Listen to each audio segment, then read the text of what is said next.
of their presentation. And so we will start off with Michelle Siekerka, President and CEO of the New Jersey Business and Industry Association. She leads the nation's largest, most influential employers organization, advocating on behalf of New Jersey's large and small businesses for policies that will make New Jersey more affordable and regionally competitive. Being known as a collaborative leader, she is leading an NJBIA-established New Jersey Business Coalition comprised of more than 100 business and nonprofit associations across the state to tackle the tough economic and business challenges our state is facing. She's well-versed on the boots on the ground issues affecting our state's business community. And Michelle is often the go-to resource for media and is sought after to share her expertise in public forums across the state. Michelle, thank you for being with us. Thanks so much. Thank you, Michael. And thank you, Ben. Welcome everyone this morning. It's such a pleasure to spend some time with you this morning on what is a challenging issue. My goal in my few minutes with you is to talk a little bit of policy and then a lot of practicality and provide some resources. So I'm going to start from the policy side. As you heard, we are coordinating with the New Jersey Business Coalition, which is over 100 trade association and nonprofit leaders. Thank you, Ben, for participating in the coalition. And all through COVID, literally from the second week of COVID through today, have continued to push out policy pronouncements, ideas, recommendations, and proposed solutions for how we continue to reemerge and come back and reinvent and recreate ourselves given the challenge of the last 2 years. And then we also have the New Jersey Shore Coalition, which is our organizations all across our 140 miles of our beautiful, pristine New Jersey shores, where we actually started working pre-COVID on some of the issues we're going to talk about today, which is basically, workforce and challenges on seasonal types of workers. And so through those two coalitions, we have advanced numerous policy opportunities to our governor and to our legislature. For example, we put forward the NJBIA 10-point plan for New Jersey's hiring crisis. And we did this actually, oh my gosh, a year ago. I want to say it was about April of 2021, trying to get, well ahead of the season, even though we know the hiring season already started for the shore, right? But embedded in that, we knew, and we were hosting town halls. We hosted 3 town halls on the hiring crisis back then to hear from business exactly what did they need, and then take what they told us, the boots on the ground, and turn that into policy recommendations and share that with our governor and our legislature. Embedded in that, some of the things that we advanced in that 10-point plan have come to fruition. We asked that the governor and the Department of Labor step up their efforts to enforce unemployment rules. We were at a point in time where it was time for people to get back to work. And unfortunately, DOL, their capacity is very limited given the overwhelming situation they found themselves in over the last 2 years. And so their ability to enforce their own rules became very challenged. We were asking emphatically for them to reopen the one-stop career centers, because that's the place where people go to be connected with jobs. And we were asking them to enforce the rules that if someone isn't presenting themselves properly as ready to return to work, that they should be disqualified for unemployment. And that has picked up, which is good. And thankfully, finally, our one-stop career centers are back open now. We asked the governor to put out a campaign to help businesses to bring and entice their employees to come back, knowing that our employers don't necessarily have the financial resources given, they were decimated over the last 2 years, especially our main streets and our shore communities. And so what came from that was the Return and Earn program, which is a $10 million program in the EDA that basically provides tax credits or incentives and cash basically to companies in order to provide bonuses to bring their employees back to work. Now, the sad part about this program is I think the underwriting of this program is way too stringent, because this program launched, actually it only launched the end of last summer season. It launched in around September, October, so too late for the summer. But at least the program got off the ground. But today, there's only been about $780,000 expended out of a $10 million program. Now think about the fact that program's been up and running for about 6 months. And I understand that many companies who've been applying aren't eligible. So we need to go back and look at why that isn't working. We talked about the importance of access to childcare, because we can't get our workers back to work if our children aren't in safe places. The governor did make an appropriation out of federal relief money of $700 million back last October, right before the election. Only a little bit of that money has trickled out, unfortunately, and we continue to push on. That money needs to gets to its right place. And then the other big thing we did is we advanced legislation to address teen worker hours, youth worker hours. Our youth worker hours in the state of New Jersey are extremely archaic. Now, we're limited by some federal wage and hour laws, but our rules went well beyond that. So, for example, we did get a bill that was then signed into law, thank goodness, during tourism season, that allowed our youth under 18 years old to work later hours with permission from their parents. Why was this so important? To get them working from 9 p.m. to 11 p.m. Because if they pick up those extra 2 hours, 3 or 4 or 5 days a week, you've just taken the place of one extra worker that you had to hire.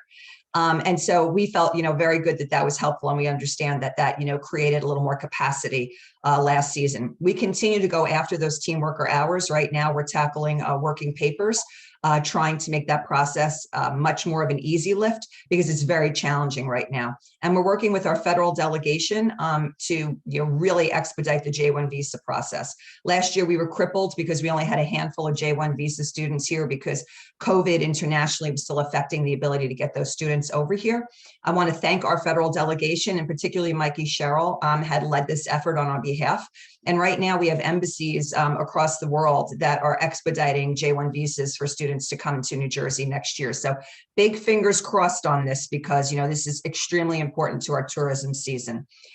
As we drill down to a little bit of the practical, I want to give some ideas of things that we heard that were working for some companies in what is, again, very challenging times right now. Certainly, we have to reinvent our business model. We need to be more flexible. We need to lean in and look at experiences and quality of life for our workers, even if there are summer youth workers as well. What type of perks can we provide that we didn't think about before that might be enticing? If you're looking at students, and there's students who are looking for career paths, there are opportunities now where there are certification programs. You may hear of one today. The tourism industry is working with Stockton on a certification program. So it isn't just like, hey, I got a summer job just to hang out. We have some really diligent, our K-12 students are really smart. We got the #1 K-12 education program in the country, and our students are well sought after for post-secondary education. So many of them are looking at a summer job as a way to get something on their resume. Can you imagine if you already had a certificate on your resume? Right? So if you could participate in one of those resume programs, or rather one of those certificate programs. And then the Restaurant and Hospitality Association is working on a registered apprentice program. Same thing. These are credentials that will go right on a resume. So think of the difference of just, having a summer job and having fun versus actually putting on your resume that I have a certificate in customer service. I have a certificate in delivery of a particular product or service. Very, very compelling.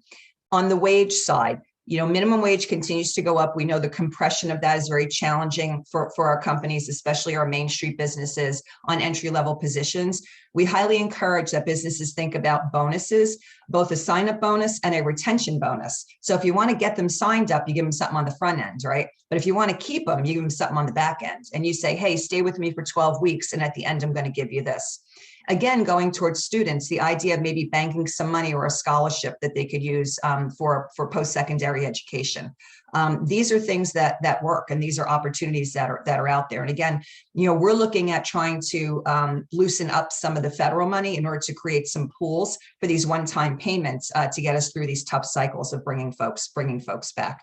Social media is really important because that's where a lot of the workers are now. LinkedIn is the place to go to connect, and social media is a great place to post jobs. The other thing is that a lot of the local and regional chambers have job boards, and a lot of businesses aren't familiar with it. The Chamber of Commerce of Southern New Jersey has a job board. And let's talk about diversity, which is so important. The African American Chamber of Commerce has a job board as well. So you want to go on their websites and you want to see, post your jobs there. We do have some, one of the questions posed to us is, how do the folks, for example, Casino Pier, attract people this year?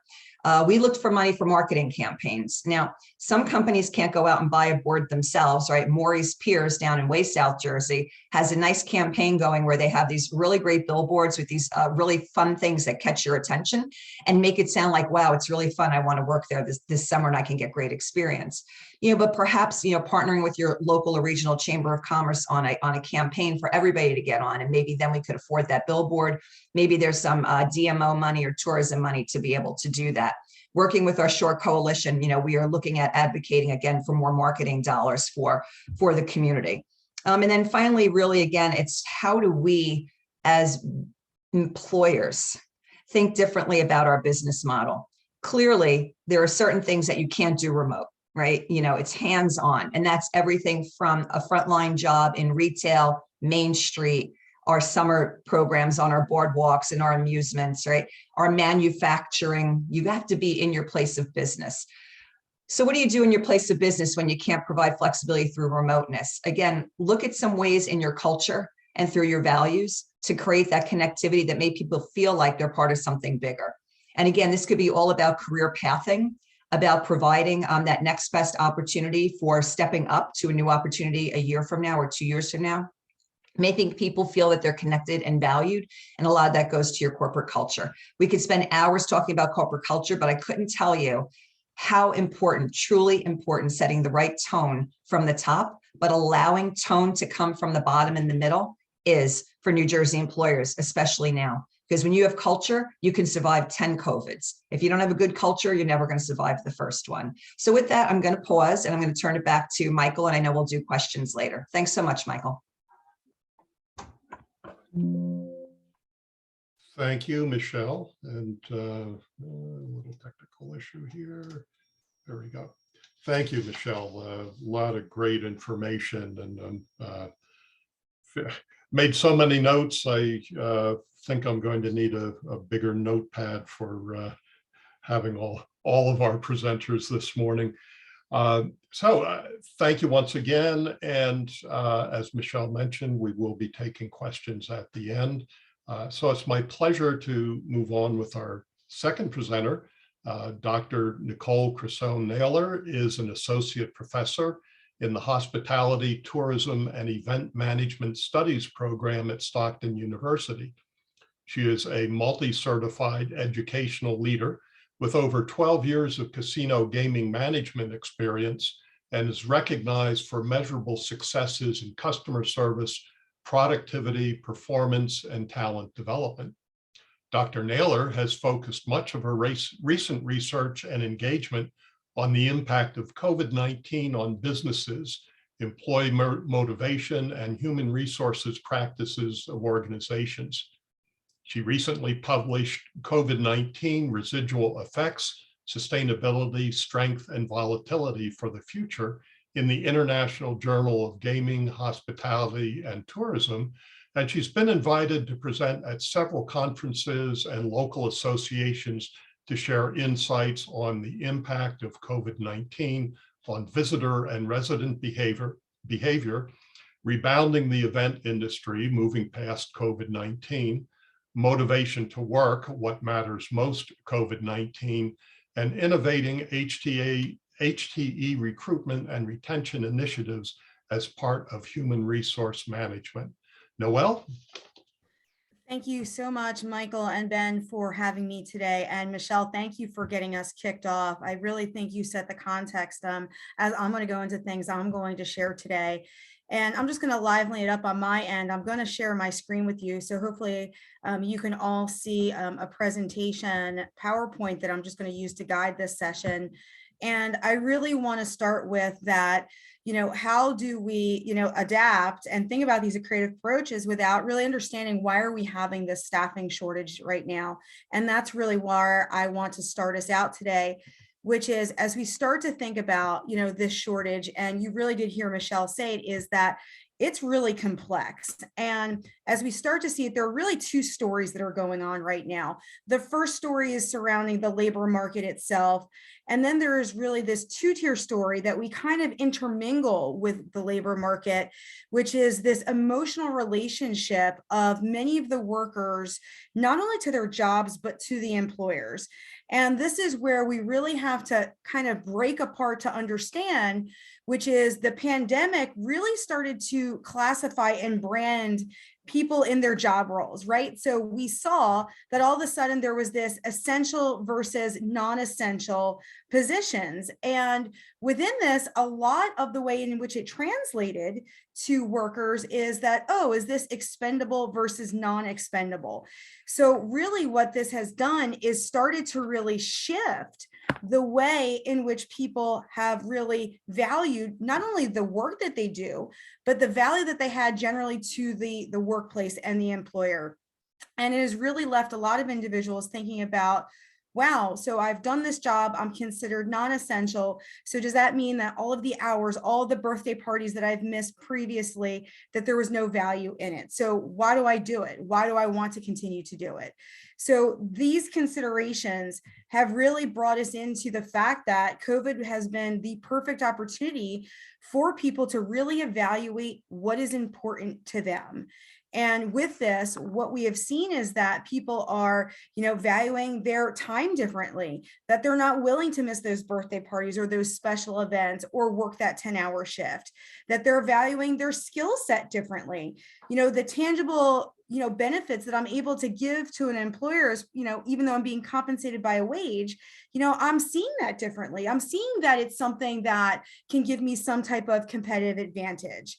And then that corresponds to this idea that people are valuing the value of that skill set differently, meaning the wage that is associated with that particular task. And even from there, we see it expand beyond that, which is, and you heard Michelle say about this idea of like flexibility. And what does that mean for some of us that might not be able to give the option of working at home versus working in the workplace? So with this reevaluation, there are a couple of things that I want to point out, which is first, the pandemic didn't necessarily all of a sudden cause all of these challenges that we're having with the workforce. And in fact, if we look at some of the data that was produced right before we were in the midst of COVID, and I just want to point this out that this is data from 2019, is that 51% of employees were already considering and seeking out a new job. So we already saw that there were significant opportunities. And then when we start to drill down on some of that information, we even saw that 25% of employees were leaving within their first year. And that even accounted for some of those that we find in these seasonal positions like many of us have here on the East Coast. And what's interesting is that for companies that have more flexible benefits in the sake of, do I have to work physically in the workplace or do I have the flexibility to work at home, is that there was a lower percentage of turnover associated with that more balanced approach to the workplace. So when we think about that, this work shortage in some ideas has been motivated by COVID. There are also signs and data that is out there that says we've been kind of slowly approaching this point in which there's some disconnect. There's something going on. We know that employees are not motivated the way they've used to be. We continue to incentivize. You heard Michelle talking about the sign-up bonus on the front end, and that is, for recruitment purposes. And then again, we have it on the back end for retention. So why are some of these strategies in some contexts working and then in others just not doing the job that we intended them to do? Well, when we bring it all together, right, 25 million people have lost their jobs. And when we say lost, I'm going to use lost versus left, is that there's a combination of factors that have really gone into that. And this was for the second part of 2021. And, although we look, and right now the US Department of Labor Statistics has put out their February numbers, and, we see a positive story developing, but the challenge has been is that job recovery is really not spread evenly across our industries and particularly some of our niches. And although we're not looking specifically at hospitality and tourism jobs, they do make up a large center of what we see on the East Coast. And they have been, disproportionately impacted by some of these different events. So where this leads me to is that, the worker shortage is complex. We know that because of, the branding, this idea of essential versus non-essential, the reevaluation of skills. And now we're going to add the next layer of complexity, which is we're all different. Our business centers are different. The way in which we manage our workforce is different. You know, some of us are working in operational models. I happen to work in a large scale area in my past where, you know, we worked 24 hours a day. We didn't have segmented periods where we were closed in our operations. And then some of us are, you know, season based, or some of us are year round. So again, different requirements as to what we're looking for within our workforce. And we also see that there are some of the actual skill sets that we're looking for or going to vary across the business areas that we're trying to populate. And that gets into our employee base. So, you know, am I a business that has primarily part-time workers? Am I a business that is seeking to really have full-time workers? How does that mix in? Because what we are finding with this reevaluation is that some of the worker requirements are changing. And those are the things that I want to inform you about today, so we can actually get to the point where what are the approaches that I can employ in order to not only recruit, but retain my workforce. And, you know, what are these ideas around workforce flexibility? Because they need to look different. And, you know, we can't all work from home. And arguably, you know, in some recent research I've done, not everyone wants to work from home. They're not productive. They're missing some really key attributes there.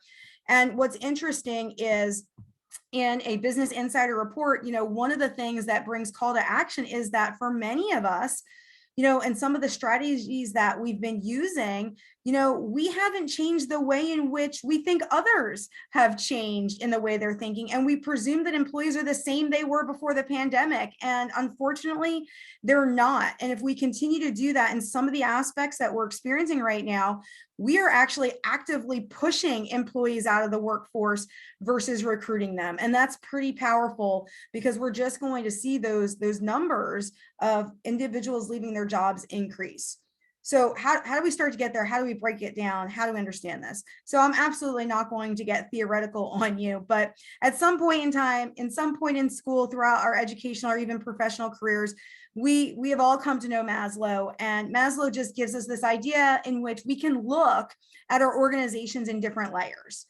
And really, when we start to look at these layers, most of us as employers really focus on our basics that employees need and that we need to provide. And a lot of those things are around, you know, the wages, some of the benefits, the safety and worker conditions. And then as we go higher up, these have been things that traditionally we often don't think about in small businesses.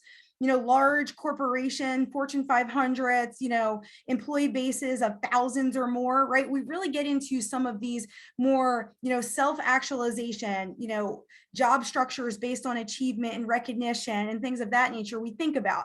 But what we're seeing is some of this is changing for small businesses. And to focus on those like lower level things, and as I'm talking about this, I want you to think about what you're doing right now within your small business. And, you know, are you thinking about, you know, making sure that, you know, you have functional spaces that are healthy and you have different protocols, you know, that have resulted from the pandemic? And do you have some level of trust and transparency in the way that you lead your small business? You know, when it comes to flexibility, some flexibility is as simple as I want a steady schedule. I want to know when I'm coming in. I want to know when I'm going. I don't want to see high variance in that changing from week to week. And I want to know when I'm getting my paycheck. And then, you know, do I have some level of autonomy in the tasks that I'm doing day to day? Or am I constantly being ridiculed in the way that I'm trying to approach it when we might be short-staffed? And that gets into, you know, safety and security. If we've committed that we're a safe place, you know, that we've really embraced these protocols, that we're doing more than what's required by the CDC, you know, do your team members, do they feel safe? Do they feel it? Do they believe it? Are you doing it? Are we actually modeling it? All those things have been really important.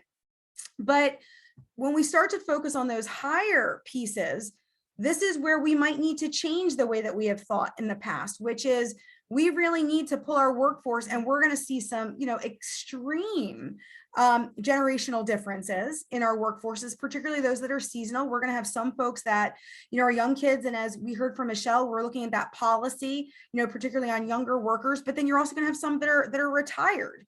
that are in the workforce. So we need to think about how do we bring these groups together in a more inclusive and engaging environment so they get that social connection, so that they understand the value and the authenticity and what they're doing and how it contributes to the business.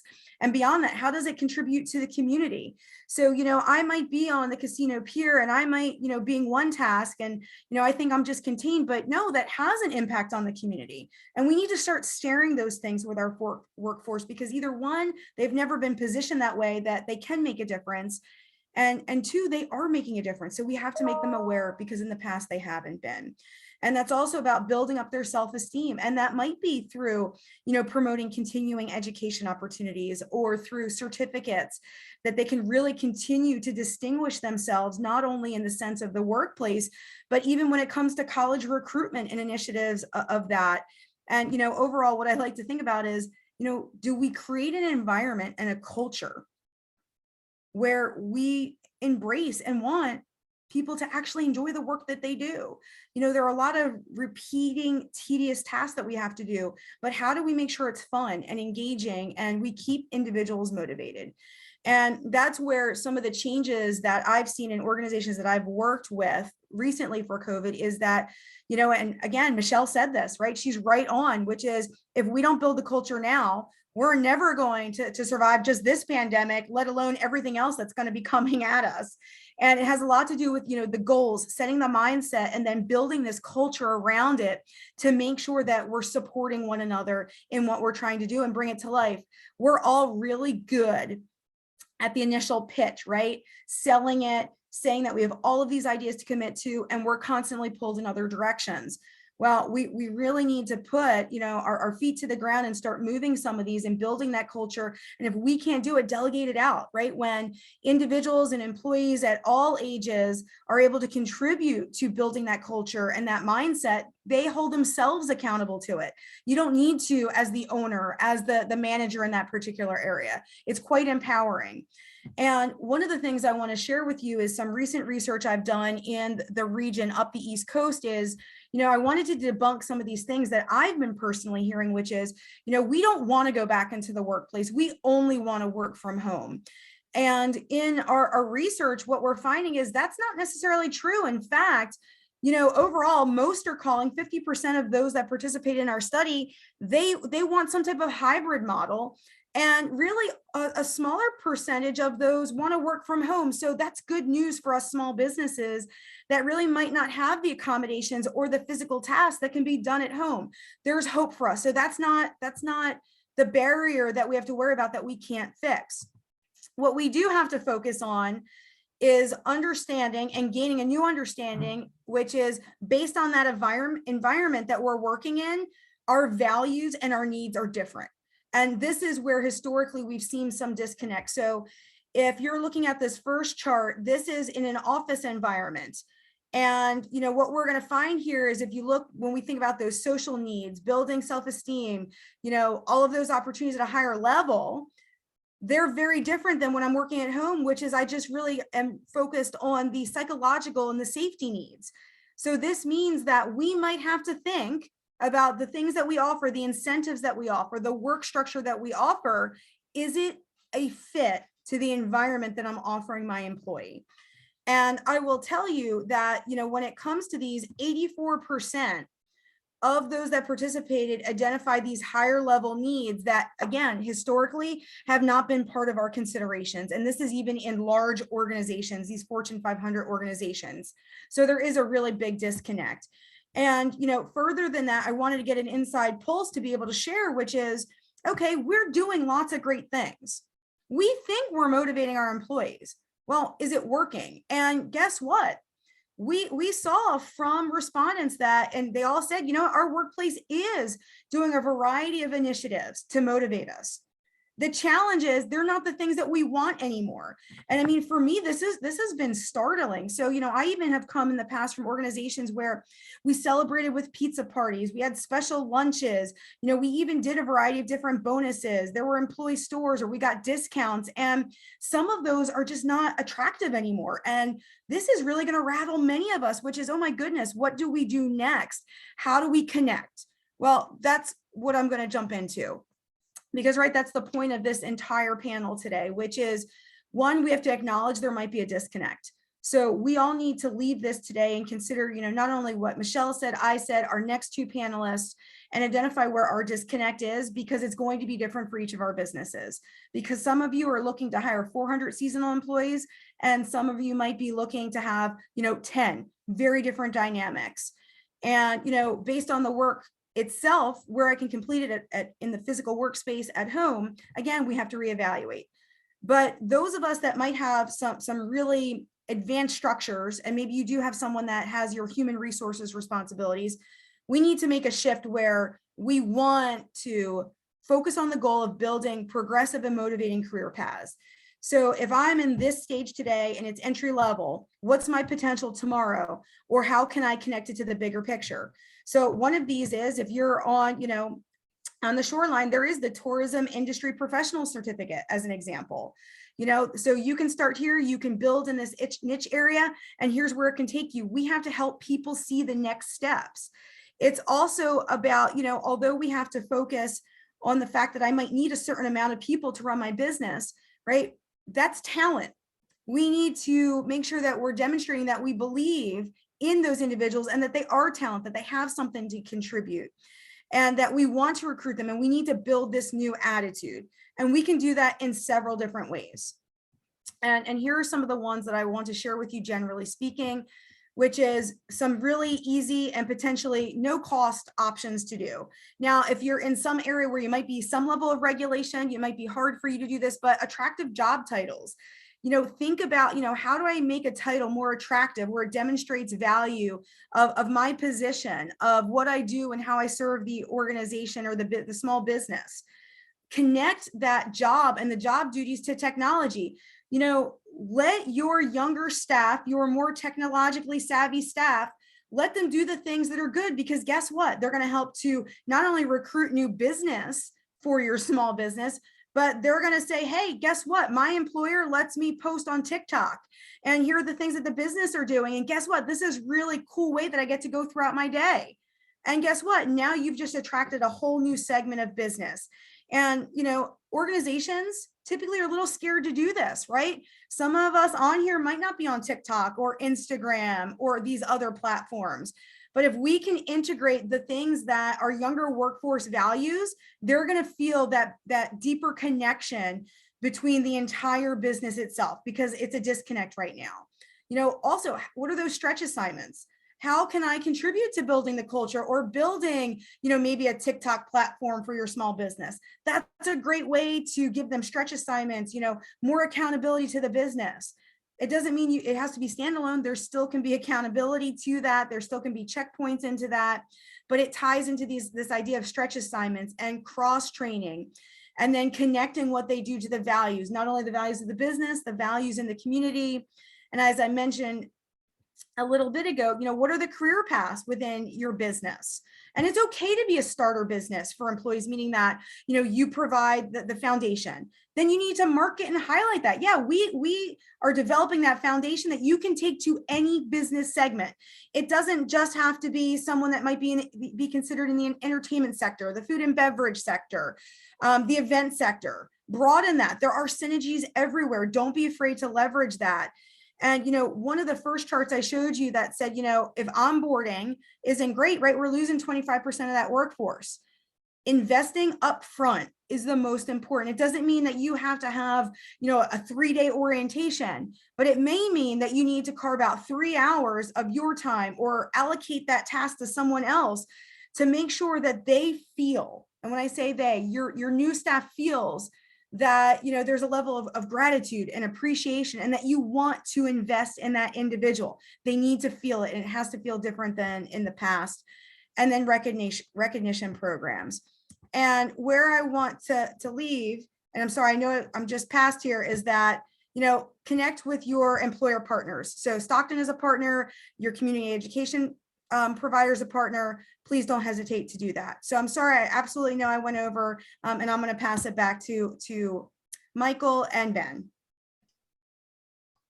Thank you, Noelle. A lot of great content, exactly what We've been promising people, and I encourage everyone again to make note of one or two things that you can do as soon as you leave the webinar to start making some incremental improvement in your situation.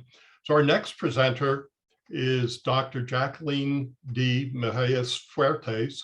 She's Regional Director of the New Jersey Small Business Development Center at Brookdale Community College. And as such, she oversees America's Small Business Development Center, New Jersey, covering Monmouth and Ocean counties. Under her leadership, the center has assisted in the growth of multiple businesses and won numerous awards ranging from economic development for their impact in Monmouth and Ocean counties to winning national pitch competitions. She has over 35 years of experience in marketing and over 14 years of entrepreneurship expertise. She is a change maker, leader, seasoned business advisor, strategist, speaker, and entrepreneur.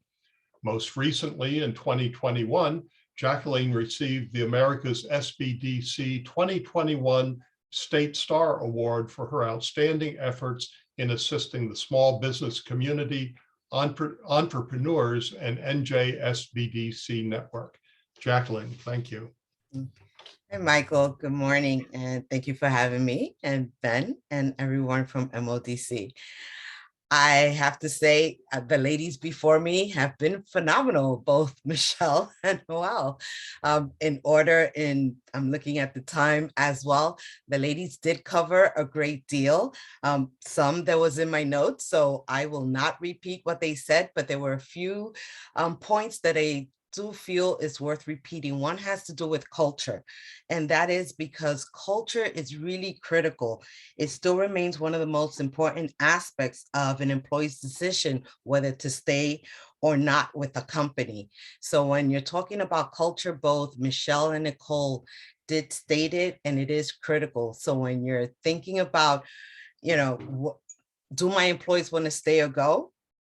Think about the culture within your organization. Another point that I want to make, and this came from Michelle when she was talking about the teenagers and the workforce. In my research, when I was putting my information together, I found that the percentage of teenagers in the workforce is half of what it used to be 25 years ago.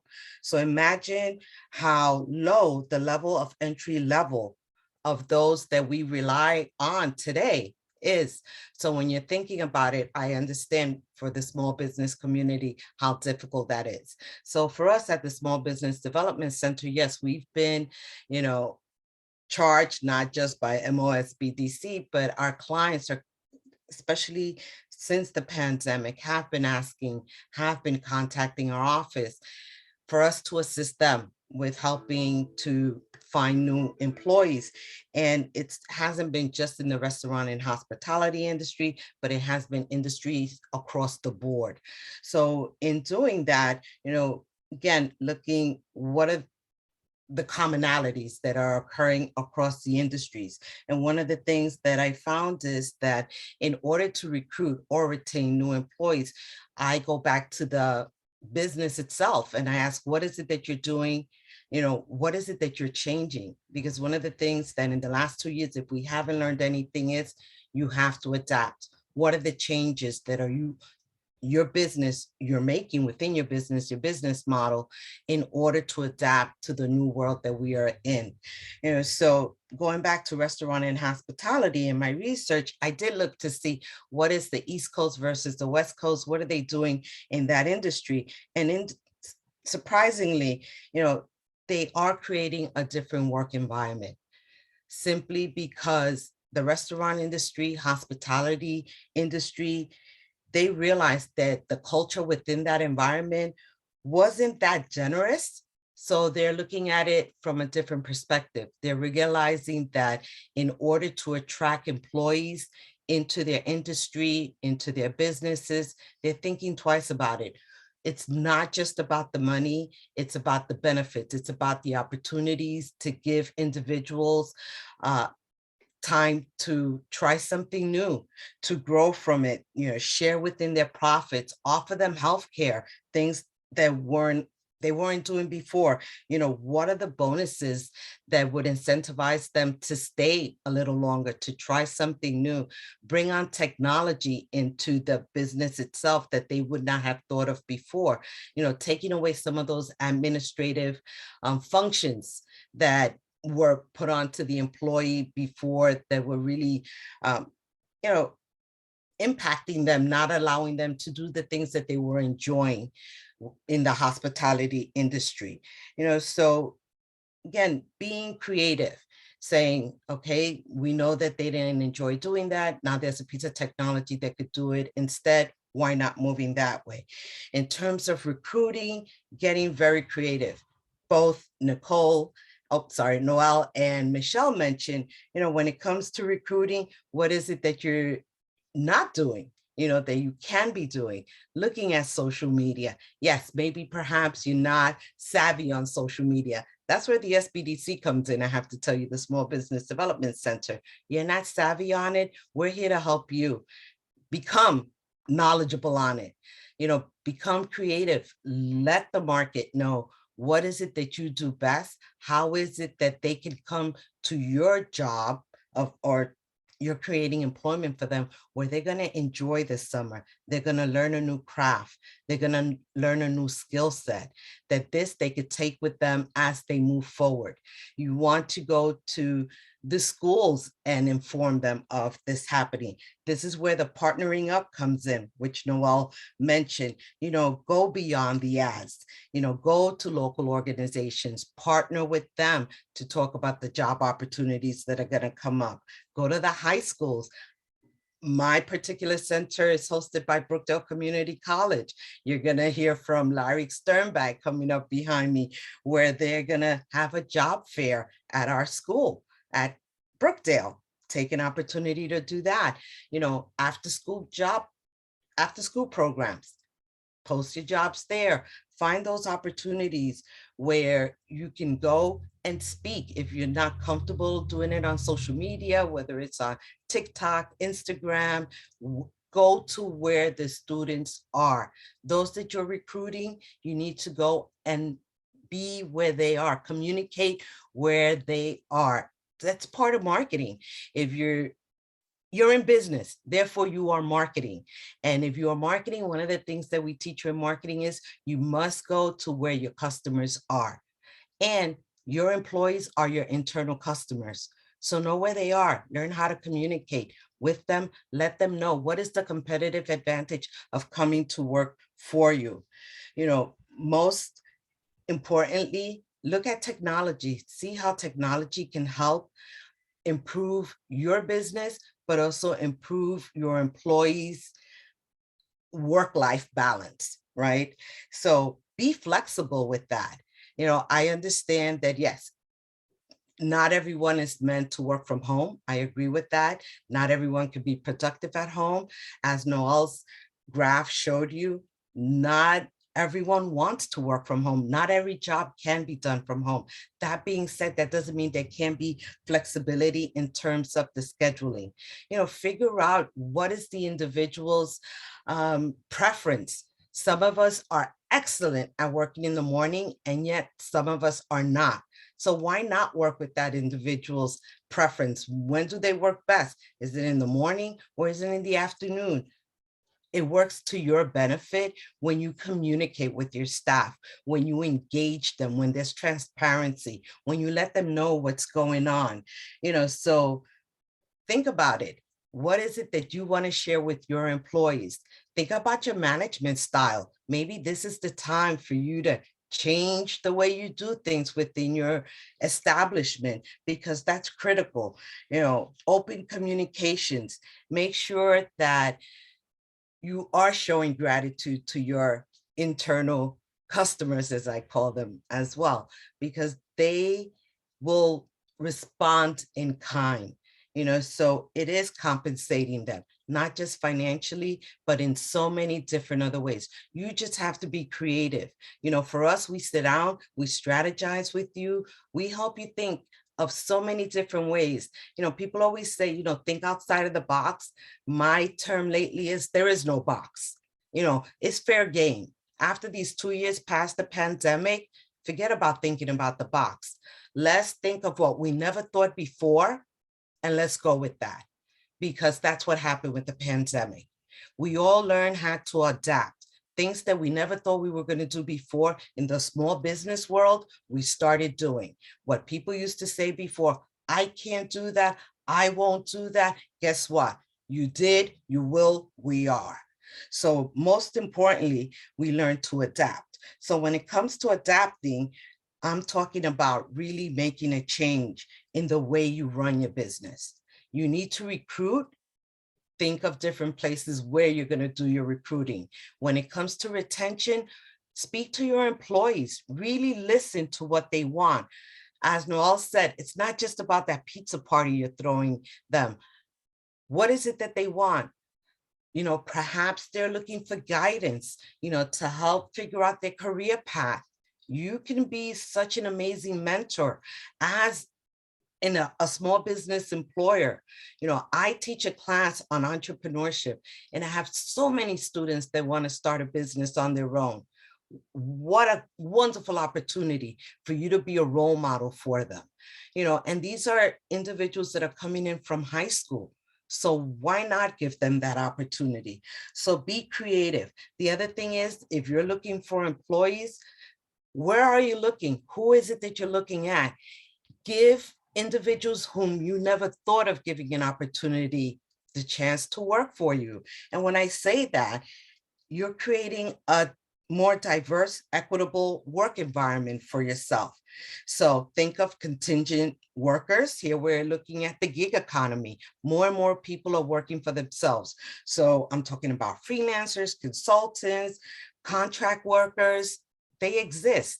They can help you get through a gap period, as well as hire individuals that have some intellectual disabilities.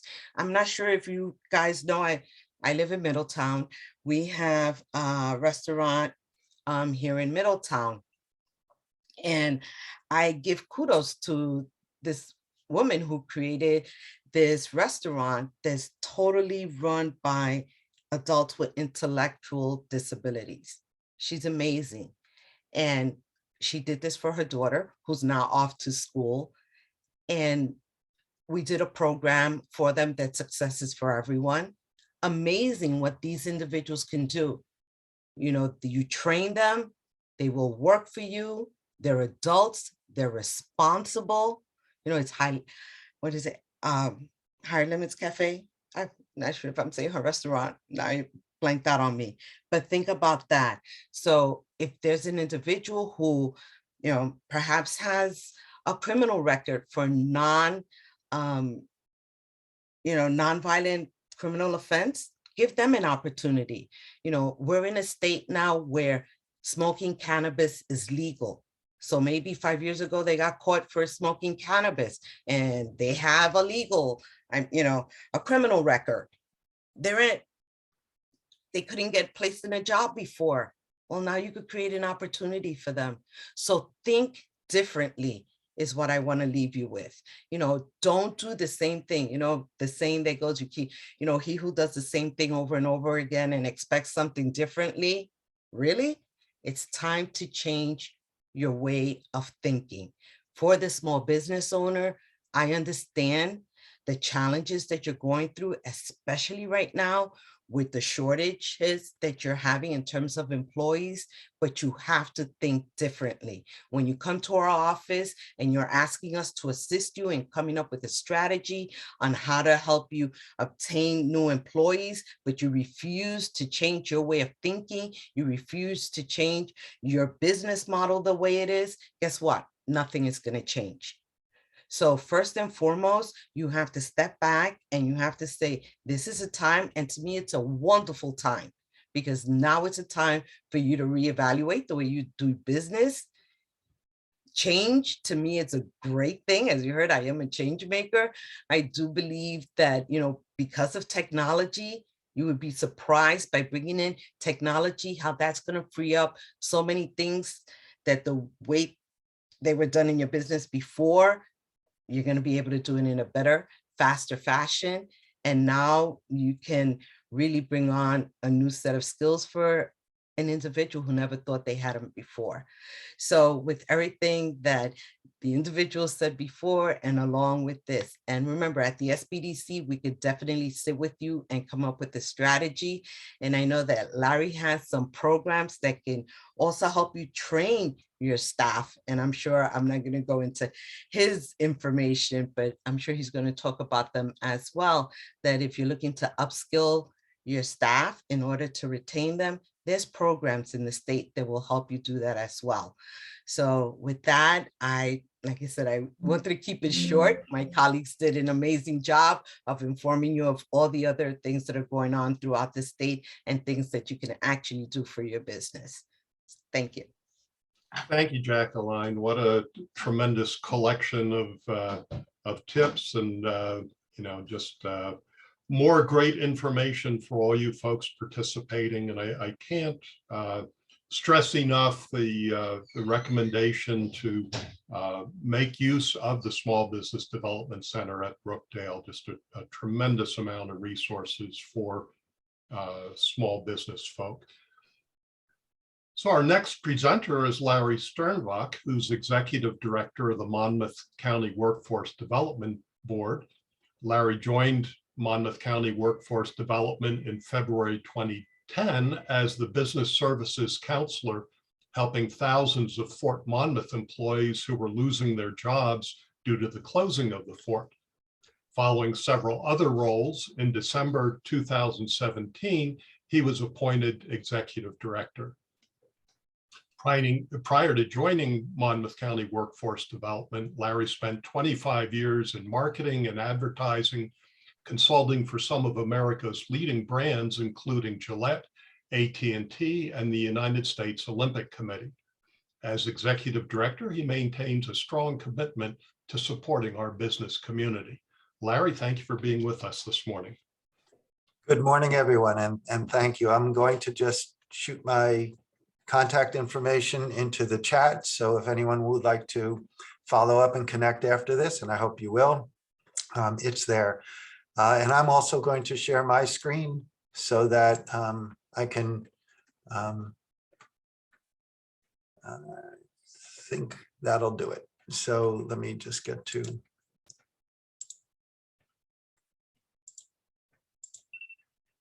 Okay, I hope you can all see that. And I think the best way to cast what I'm about to show you is you've heard a lot of great presentations, and what we are about here at Monmouth County Workforce Development is about giving businesses the tools, and job seekers also, but for today's presentation, the businesses, the tools that you need that really can assist you as you try and build your staffing protocols. So let me just start off here, and let's hit everybody right in the face with the situation that we're in. And this is from the year 2000 to 2021, the number of hires that have been taking place in New Jersey and the number of job openings. And as you see, in the early 2000s, we were pretty consistent. And then obviously in 2010, the number of hires dipped during the recession. The number of job openings dipped dramatically. But what we're seeing now was a slow and steady increase. Unfortunately, the number of hires is now stuck at 160 in New Jersey, and the number of job openings, 280,000. So I'm sure the whole purpose behind this presentation is to understand that this gap is real and it's significant, and you have to be much more creative in your approach to trying to attract and retain your staff.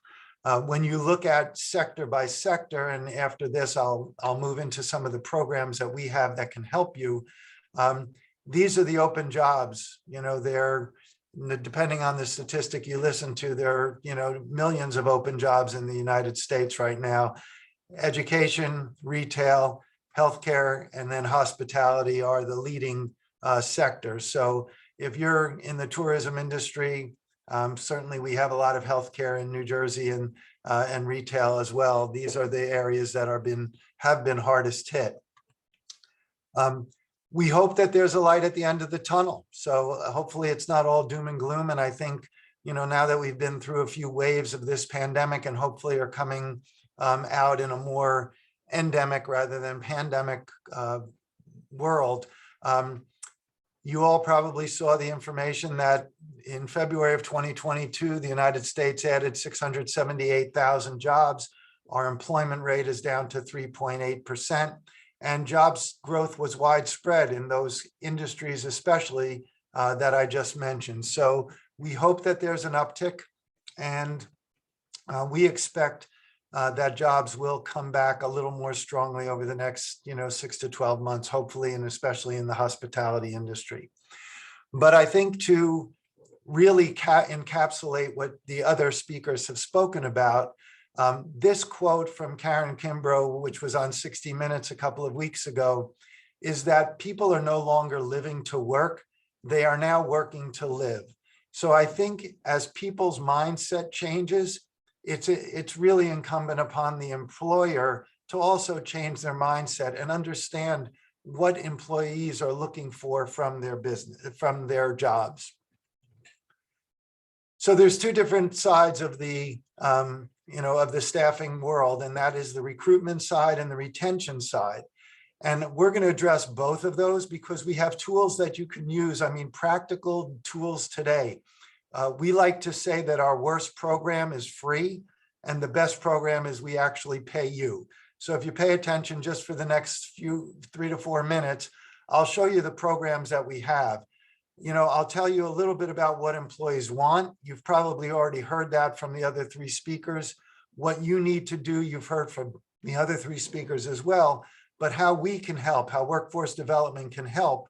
And there is a workforce development office in every county. So no matter where you are, there's help nearby. So let's talk first about recruitment. What do job seekers want? And you've heard this.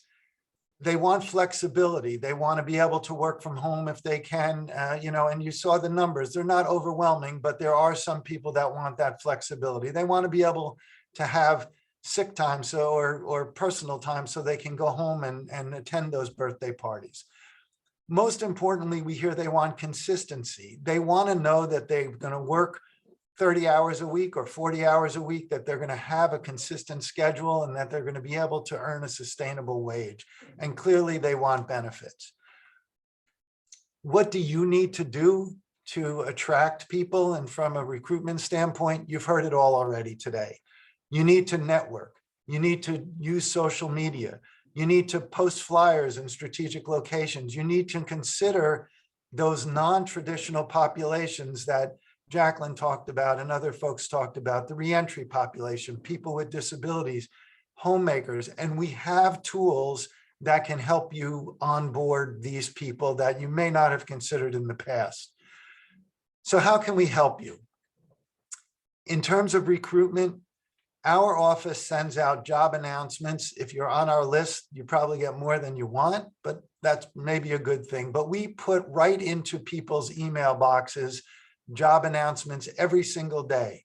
No matter what it is, if you contact us, we'll connect you and you just sent us your job announcement and we'll send it out. We have a list of over 30,000 people that have filed for unemployment over the last couple of years, and we send this out to everybody. So you can get your job announcement out to 30,000 people literally tomorrow if you just send us your job announcement.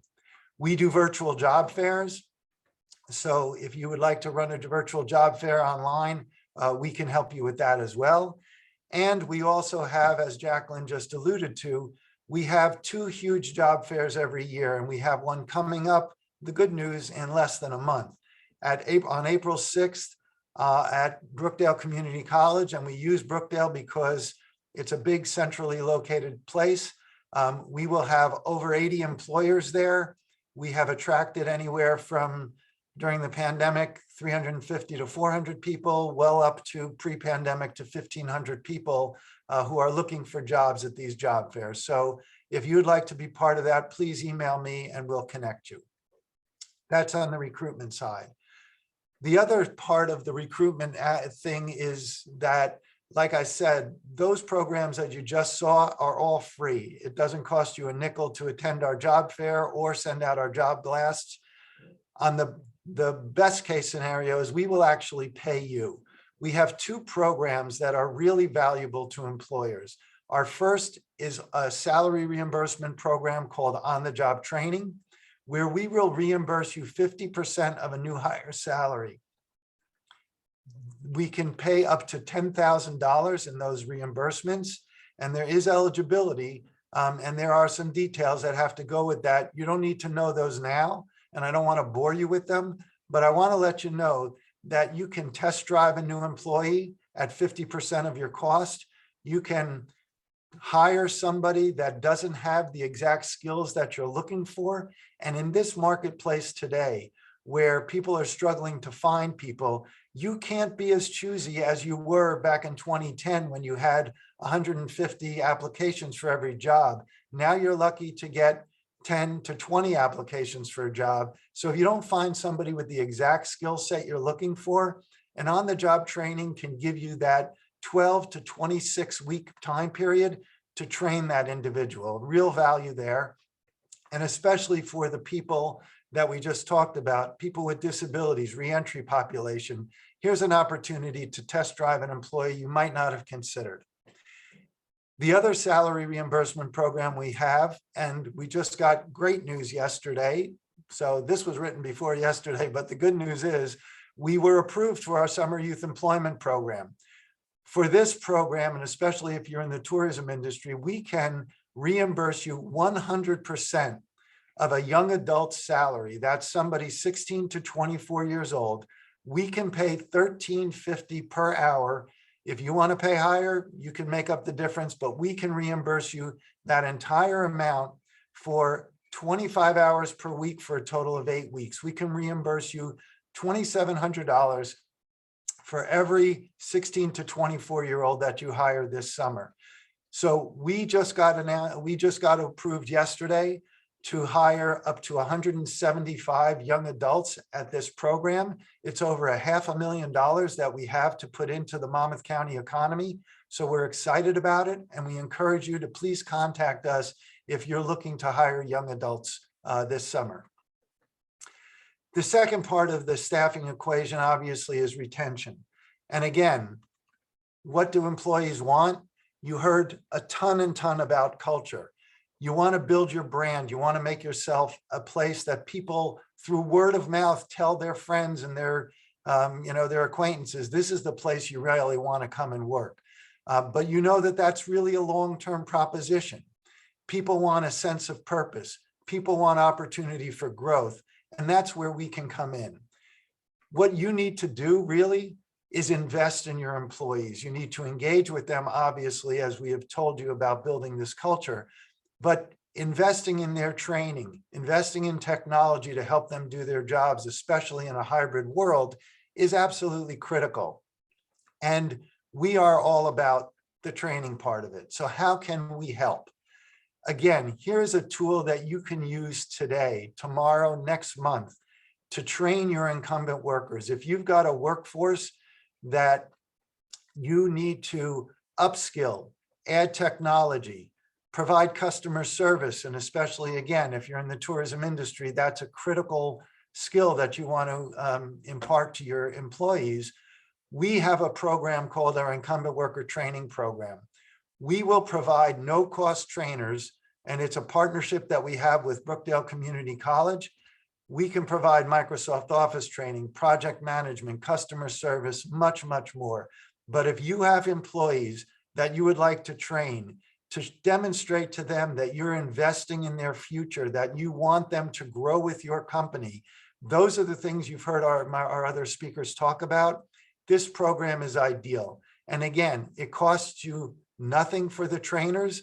All we ask is that you're paying your employees while they're in training, and that's pretty much a standard practice anyway. So this is a program that essentially becomes free to you to upskill and train your employees.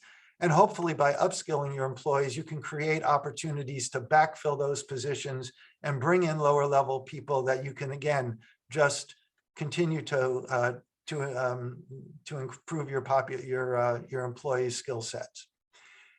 So what we have, and this is a fairly short but hopefully sweet thing. Our takeaway for you is, before you recruit people, before you hire people, before you train people, please call us. We may not always have the perfect solution for you, but we like to call ourselves the best kept secret in Monmouth County. I'm sure there's a lot of really good secrets out there, but you as a business person need to know what resources are out there available for you.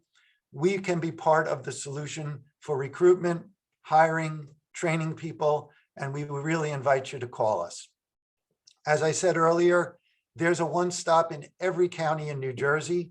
If you're not in Monmouth, but you would like to be connected, we know, we have connections with everybody. I'm on calls with them every day of the week. So please let me know. I'll be happy to connect you in Ocean, Mercer, Middlesex, doesn't matter, wherever you're coming from. And I would also encourage you, here's my contact information. Even if you don't have a need now, but you're somebody that we can call, we like to call multipliers. If you have contacts or connections, or you're in a business where you consult with other companies, please let them know about the workforce system and let them know how we can help them. So I thank you very much for your time. We appreciate the opportunity always to get that best kept secret out there. And we thank you very much. Have a great day. And please feel free to contact me at your convenience.